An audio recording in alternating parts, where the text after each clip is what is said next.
Are we rolling? We're ready? Okay, great. Welcome in, my friends. It's a new virtual reality experience here. That's something I've kind of cooked up at my place, because we don't have a formal place to do press conferences, and well, this is the best we could do. So we are being virtual reality transported to That's Amore in Monkstown, which is about a 15-minute walk from Blackrock College RFC, where we play our games, as you know, the home of Cabinteely, kind of. But today, my friends, I'm here. We're going to talk through some business items. As you know, we're currently in second place, 8 points clear of a playoff spot. Most wins, points, goals, etc. that the club has ever achieved. And you know, we start planning for next season, whatever that looks like, because we're not sure at this point if we're going to get promoted or not. We could theoretically take the title, but a lot of results would have to kind of go our way. But we have signed several players to pre-contract deals. You've got Stephen McGinnis. You've got Kevin Knight, Captain Jack, other Jack Watson, have all signed new deals. You've got Jean-Yves and Connor Keeley. You know, that's part of that virtual reality experience. So all those contracts kick in at the end of the season. They've agreed to stay on for another year. I'm looking forward to playing with them. They've done a great job for us. We still have a bunch of players out there that essentially I'm looking to see them to, you know, make the case in the final 3 games of the season or in training or something like that as to why they should stick around with us. To balance that out, though, we have had to offer mutual termination to 2 players just to kind of balance out the wages a little bit. And to be honest with you, these guys, they've done a great job for us when they've come in, but we just didn't see that they were going to get a lot of playing time, and I thought it was best for their careers if they moved on. And to be frank with you, because this is, you know, it's being broadcast just to our key fans, it's not publicly, players won't see it. We had about 13 weeks of wages left in the season, and the mutual termination option only costs us 6 weeks of wages. So that helps out the club. When you're the size of the club we are, we got like 35, 38 grand in the bank. 6 or 7 weeks of wages on a player is pretty big. On 2, it's even bigger. But you know, since this is just being broadcast to our key fans, and the board won't see it, and the players and the staff and all that kind of stuff, I just want to share something with you. I'm a little disappointed, to be fair. As I mentioned, we're in second. We could theoretically win the title. We're almost certainly in the playoffs. Most points, goals, wins, etc. that the club's ever seen, and it's relatively short history, to be fair. And if you remember from the first episode, I'm on 425 a week. And, you know, the club approached me and said, "You're doing a great job. We want to offer you a contract extension." I was like, "Oh, that's pretty good. All right, let's see it." They offered me $300 a week. What? And like wouldn't budge. And I had to claw and scrap to get it to $350 a week, plus a 25% bonus if we get promoted, which, if you do the math, would get me to $437 and 50. So I've taken a €75 a week cut because, you know, how we're going to portray this, you know, publicly, not to our key fans like you, is, you know, I'm being benevolent. I'm doing what's best for the club, because we have offered contract extensions to a majority of our coaching staff, and they all got €5 a week raises. So everybody else gets a raise, and I take a huge hit. Great. Yeah. So I've kind of buried the lead here, though, my friends. So hopefully you're still watching, because I've signed a player. And I'm hoping this player might influence our chairman to become more of a, well, shall you say, model citizen?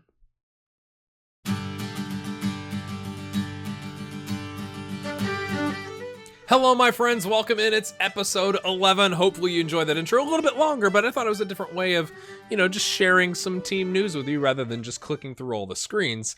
But yeah, they offered me €125 a week pay cut, and I was able to scrap it back to a $75 a week pay cut. And I do not understand that one bit. Like, not one bit do I get that. whatever. Other things, and I am going to show you the signing. Quite excited about that. We had some comments, and it was something I had not even considered, so thank you for those. When the series kind of started, about hey, if you leave Germany, France, Spain, Italy, those teams out, it could mess up the Champions League or the Europa League, or make it easier to win those competitions once we get there for Ireland. And I had not even considered that from a simulation standpoint, so I've gone ahead and added those leagues back in. I could show that to you. They kick in. It shows that July, June of next season. I thought I added the United States in. I'm fairly certain I did, but we'll do it now. That's odd. I'm almost certain I did that. Apparently I did not. So we'll add. They kick in January because of it's a calendar year season essentially, and the reason for that is this is happening in real life, is that there are young Americans who are not signing like homegrown contract deals with MLS because with MLS they can determine whether or not you can get sold to another league, because that's how MLS works. They have all the power. So they're saying no thanks, and they're holding off and getting picked up when they turn 18, and that's an option for us. And maybe we can get some scouting. Our scouting range isn't there, but maybe there'll be some agents or something that'll approach us and say, hey, we're looking for some playing time, and we can pull some cheap Americans over. We are looking to replace our assistant manager, Graham O'Hanlon. He shouldn't be upset. He was a coach, and then we made him the assistant, or maybe when we came in, he was promoted to being the assistant automatically by the game. I'm not sure, but you got to offer him a new contract. I'm looking to move to a more prestigious club. All right, mate. I mean, fair play to you. You were the assistant for Bohemians, and then they cut you, and you had to come to Cabinteely. But whatever, mate. You do you. I'm not upset at all about that.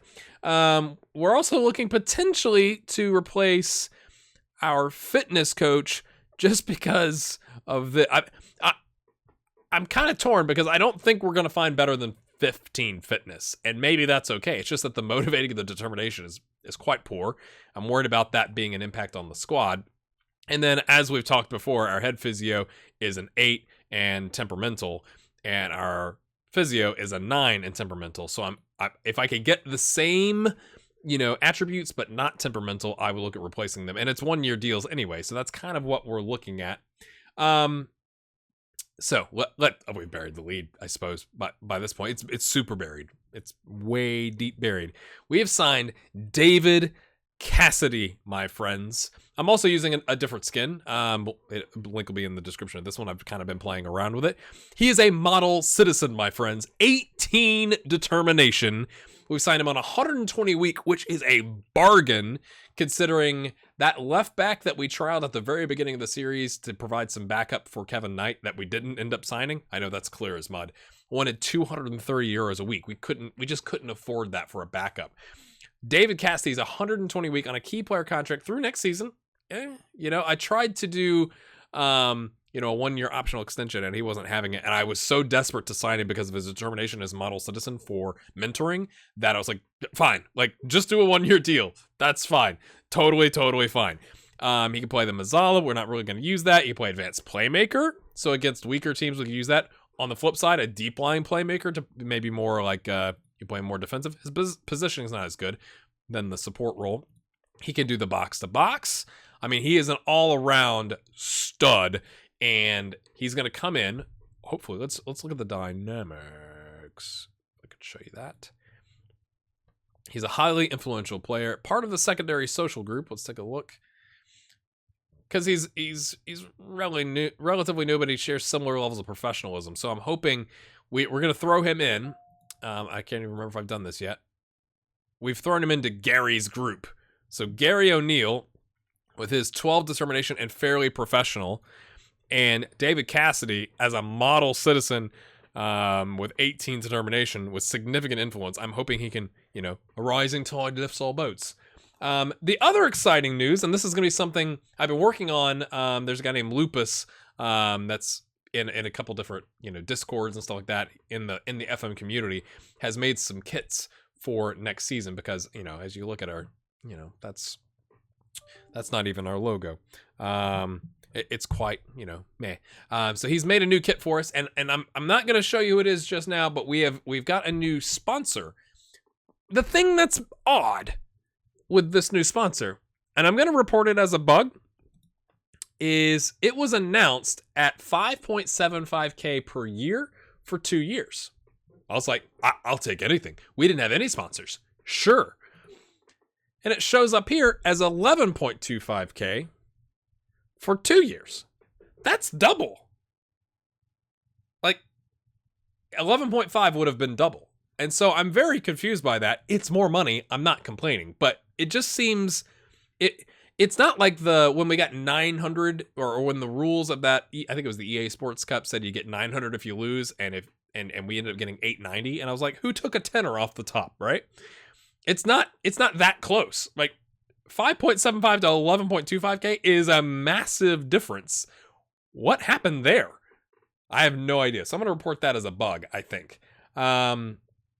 The only negative that we've had thus far with David Cassidy coming in is that Éirinn McConnell is now upset and thinks that's going to that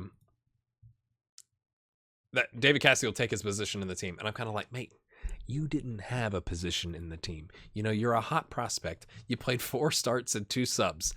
I mean, but the bad thing about this is I want to keep Éirinn McConnell because Zach O'Neil right now doesn't have interest in renewing a contract.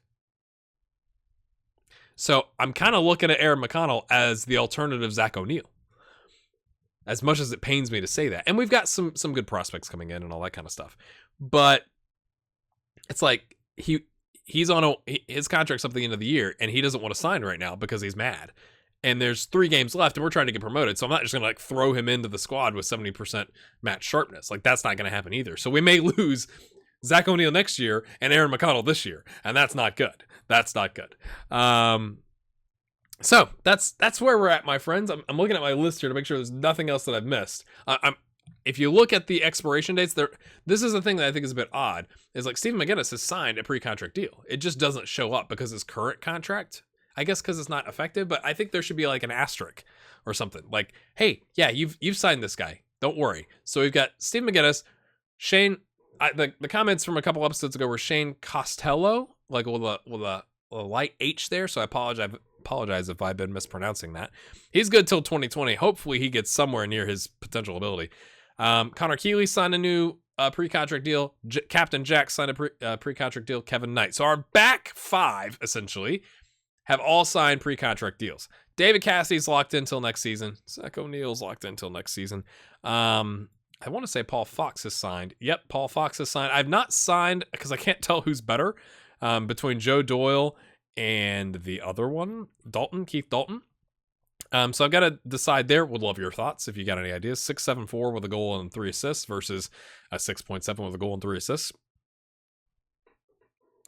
Maybe sign both. I don't know. Maybe they'll go down in their wages. We got Klukas until next season. Waters has signed a pre-contract deal. Yep, just triple. Always got to triple check that because when you're second highest goal scorer, you're like, well, let's just make sure. Did I sign Jack Minton? No. So I've not signed Minton. McGuire's on a non-contract contract. Butler has not signed. Blackburn. I think I offered Blackburn. Yeah, we've offered him. He's not signed. He's young and he's got some potential. Maybe. Watson, Cody Mulhall has signed. Yes, Cody Mulhall signed. Gary O'Neill is good till next season. And then we have to decide. Chris Turner, I haven't decided. Might be good for determination, but he's balanced personality. He's experienced, but I mean, look at that. That's just so not good right there. Jean-Yves has signed. I haven't signed McGee. Byrne. Éirinn McConnell doesn't want to sign. I haven't decided on Stokes or Morgan. I don't think I signed Casey. Nope. I haven't signed Andy O'Royle.